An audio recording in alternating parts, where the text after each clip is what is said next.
Advice and information from the experts. This is Ask the Expert. Here's Rob Carney. Ask the Expert on the air with Greg Marcyniuk, Heritage Insurance in downtown Moose Jaw, corner of First and Fairford.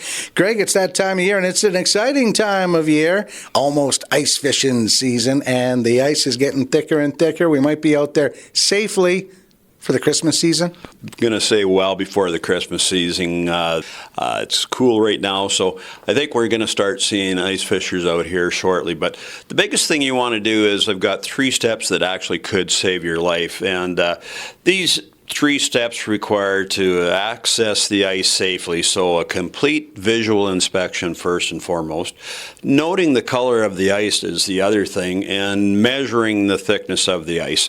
So the things that you got to consider for ice safety is the size and the body of water, movement of the water, including current tides, which we don't really have, but we do have currents, especially out at Diefenbaker. The current temperatures, recent and upcoming temperature fluctuations in the water level, and also the depth of the water under the ice. So the steps in detail is, first of all, you want to really take a visual inspection. Now, if any of these appear whatsoever out on the ice, just do not go out on it.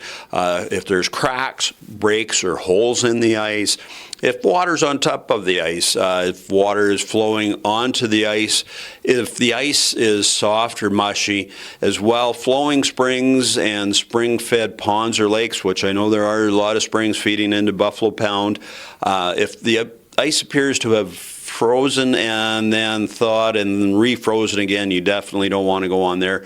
And if there's a lot of snow on the ice, be very aware, because ice will tend to warm up, and snow acts as an insulator on that.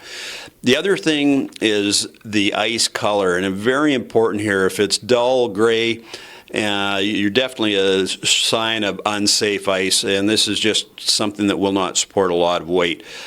Opaque ice or snow ice is only half as strong as blue ice, so you really have to be careful with this and make sure you measure it properly and take total precautions on this, because it even catches people that have been very much on the ice and they go through.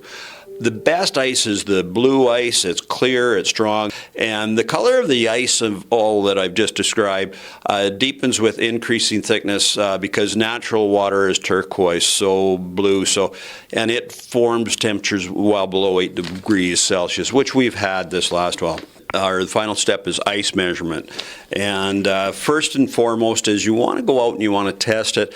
Don't go out real deep, and again, utilize a bunny system. You should probably have a rope on just to be safe. Go out there and either use a hatchet, or best thing is an ice auger.